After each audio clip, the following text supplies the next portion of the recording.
there's no point to think about the past because there's no reality there. If you were in a state of reality, as I said, there wouldn't be any past. All right, so the next thing is fear. Fear has to do with not realizing that you're safe at all times. Well, the brain, the mind will instantly manufacture conditions and take examples from the past to try and justify that fear is a rational condition, that you have to think, you have to think fearfully of the future. So the future then has to do with control, trying to control the future. All this is premised on survival is due to the ego. And as you get more sophisticated, you realize that survival is not a product of the ego, it's a product of the spirit.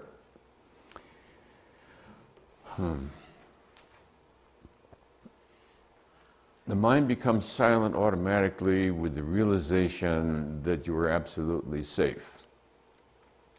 And even if you aren't, so what? So you die. Dying is a certainty. So accepting the certainty of death, then what can we do about the future? You can be devoted to all that is sacred. Be devoted to beauty. Be devoted to all that is sacred. You see the beauty as we came here this morning, it was stunning. The only difficulty with beauty is it makes you cry, and you shouldn't be driving.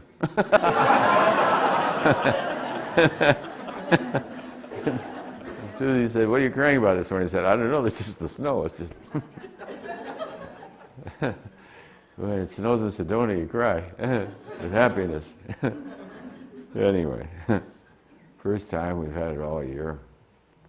So, to be aware and to be aligned with, to honor divinity and all of its expressions, to be sensitive to the beauty that exists at every moment in all things.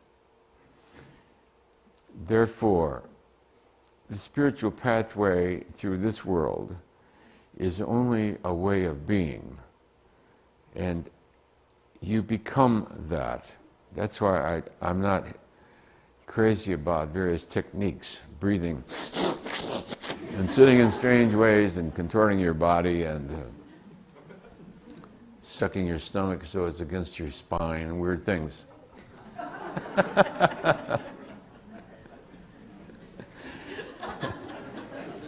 It's only necessary to just be who you really are.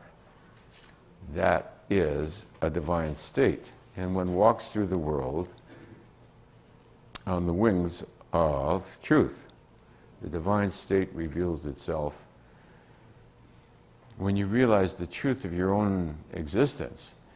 So therefore, how you contextualize your life then is how you present yourself to the world, and it's what you are to the world. The universe responds in like.